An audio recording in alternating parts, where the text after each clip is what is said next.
नमस्कार। आज हम सुत्तन जातक की एक बहुत ही दिलचस्प कहानी में गोता लगाने वाले हैं। ये कहानी है ज्ञान की और बदलाव की, एक बहुत ही अद्भुत गाथा। अब सवाल ये उठता है कि एक इतना खूंखार डाकू जिसके नाम से लोग कांपते थे, वो आखिर ज्ञान और शांति के रास्ते पर कैसे आ सकता है ना सोचने वाली बात। तो चलिए मिलते हैं अंगुलीमाल से। काशी के पास के जंगलों में इसका खौफ था। एक ऐसा डाकू जो राहगीरों को सिर्फ लूटता ही नहीं था बल्कि उन्हें बहुत तकलीफ भी देता था। पर फिर अचानक कुछ ऐसा हुआ कि उसकी पूरी दुनिया ही बदल गई। तो जाहिर है लोगों को बड़ी हैरानी हुई। उन्होंने जाकर बुद्ध से पूछा कि ये चमत्कार हुआ कैसे। अब बुद्ध ने कोई सीधा साधा जवाब नहीं दिया। उन्होंने सुनाई एक कहानी, एक जातक कथा। और ये कहानी किसी और की नहीं बल्कि उनके अपने ही एक पिछले जन्म की थी, जिसमें इस पूरे रहस्य का जवाब छिपा था। तो चलिए बुद्ध के साथ हम भी चलते हैं उस कहानी में, उस अतीत में। कहानी शुरू होती है काशी शहर से, जहां एक राजा एक बहुत बड़ी, एक भयानक मुसीबत में फंसा हुआ था। हुआ ये कि जंगल में राजा का सामना हो गया एक आदमखोर यक्ष से। अब जान बचाने के लिए राजा ने एक ऐसा सौदा कर लिया जो बहुत ही भयानक था। उसने वादा किया कि वो यक्ष को हर रोज एक इंसान भेजेगा उसके भोजन के लिए। और बस काशी में एक खौफनाक दौर शुरू हो गया। रोज जेल से एक कैदी को यक्ष का निवाला बनने के लिए भेज दिया जाता। लेकिन सोचिए कब तक? जल्द ही सारी जेलें खाली हो गईं। अब राजा की तो नींद ही उड़ गई। तब उसके मंत्रियों ने एक तरकीब निकाली। पूरे राज्य में ढिंडोरा पिटवा दिया गया। जो कोई भी अपनी मर्जी से यक्ष के पास जाएगा उसे इनाम में मिलेंगी 1000 सोने की मोहरें। 1000! ये इतनी बड़ी रकम थी कि किसी की भी किस्मत बदल सकती थी, सारी गरीबी मिटा सकती थी। और यहीं इसी घोषणा के बाद कहानी में एंट्री होती है हमारे हीरो सुतन की।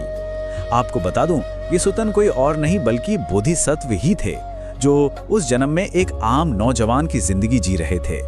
सुतन की हालत कुछ ठीक नहीं थी। वो बहुत गरीब था, दिन रात मेहनत करके अपनी बूढ़ी माँ का पेट पालता था। तो जब उसने इस इनाम के बारे में सुना तो उसकी आंखों में एक चमक आ गई। उसने सोचा कि इन पैसों से वो अपनी माँ को एक अच्छी जिंदगी दे पाएगा। ये कोई लालच नहीं था, ये था एक बेटे का अपनी माँ के लिए फर्ज। अब माँ तो माँ होती है। उन्होंने उसे रोकने की बहुत कोशिश की, रोई, गिड़गिड़ाई, अपने इकलौते बेटे को मौत के मुंह में कैसे जाने देती। पर सुतन को उसे अपनी ताकत पर नहीं, अपने ज्ञान पर पूरा भरोसा था। वो जानता था कि असली शक्ति शरीर में नहीं, बुद्धि में होती है। तो अब कहानी एक बहुत ही रोमांचक मोड़ पर आ गई है। सुतन तैयार है यक्ष का सामना करने के लिए। लेकिन ये कोई तलवारों या भालों की लड़ाई नहीं होने वाली थी। नहीं, ये लड़ाई थी दिमाग की, बुद्धि की। कल्पना कीजिए उस दृश्य की। जब यक्ष ने सुतन को अपनी गुफा की तरफ आते देखा तो वो भी चौंक गया। आज तक जितने लोग आए सब डर से कांपते हुए आए, पर सुतन के चेहरे पर डर का नामो निशान तक नहीं था। वो तो ऐसे शांत और आत्मविश्वास से चल रहा था मानो किसी राक्षस से नहीं, किसी महात्मा से मिलने जा रहा हो। यक्ष अपनी डरावनी आवाज में गरजा, ऐ नौजवान, पास आ। आज तू भी मेरा भोजन बनेगा और तेरे हाथ में ये जो चावल का कटोरा है वो भी। पर सूतन घबराया नहीं। उसने जान की भीख नहीं मांगी, बल्कि उसने एक ऐसा सवाल पूछा कि यक्ष भी सोच में पड़ गया। सूतन ने कहा, देखो, अगर तुम मुझे खा लोगे तो ये चावल का स्वादिष्ट कटोरा तुम्हें दोबारा कौन ला कर देगा? एक दिन के खाने के लिए क्या तुम रोज मिलने वाला इतना अच्छा खाना छोड़ दोगे? फिर सूतन ने उसे कर्म का खेल समझाया। उसे बताया कि वो आज जो यक्ष बना है वो अपने पिछले जन्मों में की गई हिंसा की वजह से है। और सूतन ने उसे इस पाप और हिंसा के चक्कर से बाहर निकलने का रास्ता भी दिखाया, एक बेहतर भविष्य का रास्ता। तो यहाँ पर यह कहानी खत्म होती है और बुद्ध सबको वापस आज के समय में ले आते हैं, क्योंकि अंगुलीमाल वाला रहस्य तो अभी भी सुलझा नहीं था, है ना? और फिर बुद्ध ने किया सबसे बड़ा खुलासा। उन्होंने बताया कि उस कहानी का वो आदमखोर यक्ष कोई और नहीं बल्कि आज का डाकू अंगुलीमाल था।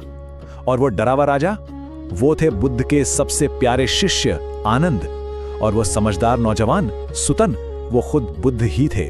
और इसी एक खुलासे से सारी बात साफ हो गई। ये कहानी दिखाती है कि एक ही इंसान के अंदर भयंकर बुराई भी हो सकती है और गहरा ज्ञान भी।